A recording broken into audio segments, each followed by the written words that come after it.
In this tutorial, we're going to show you how to process a sale, mark the property as exchanged or unconditional, and then set the appropriate DNA plans.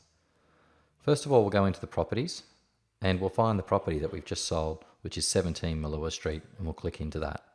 Now, with the particular property, when you've sold it or you've had an offer accepted, you'll need to go into the life cycle, into the sales advice, and you'll need to fill in all of the details here that you can. So we'll fill in all of our dates, who sold it, the sale price, commission amount, any sales deadlines, and settlement and payment information that we need.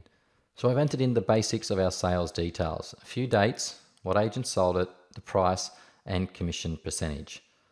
We now need to link our purchaser and their solicitor. So to link the purchaser, they must be a client in your database. You'll then select the Add Purchaser option on the right of your screen and you'll find their name.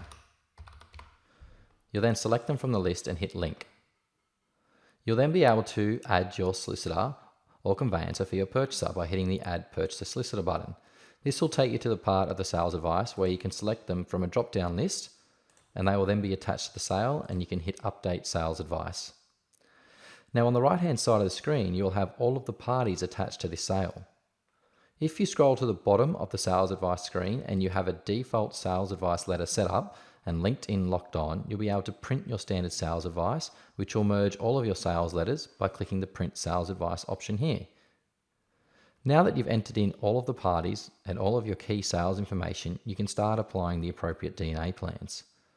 If we use the actions and select Apply DNA, using the Aaron Shiner DNA plans, you will select the 5.1 Exchanged or Unconditional Settlement Vendor. You will start that from the day that the property goes exchanged or unconditional. You'll then use the Apply DNA to set this plan. After you've set that particular plan to keep in contact with your vendor from the exchange date, you'll then go into the Actions, Apply DNA, and you'll set the one for your purchaser. This is one of the only times you set two plans together at the same time because one is set up for all of the vendor listing by agent communication and one is set up for the purchaser with all the selling agent follow-up and information needed. So we'll select the same one from the exchanged or unconditional date and hit Apply. Now when the property has officially exchanged, once you've set the plans, you can also update the status from listed through to exchanged and then hit Update Status. You'll see the little status icon update over the image here in the top right of the screen. Now that you have put together your sale and you've applied the appropriate DNA plans, you are simply waiting for the property to settle.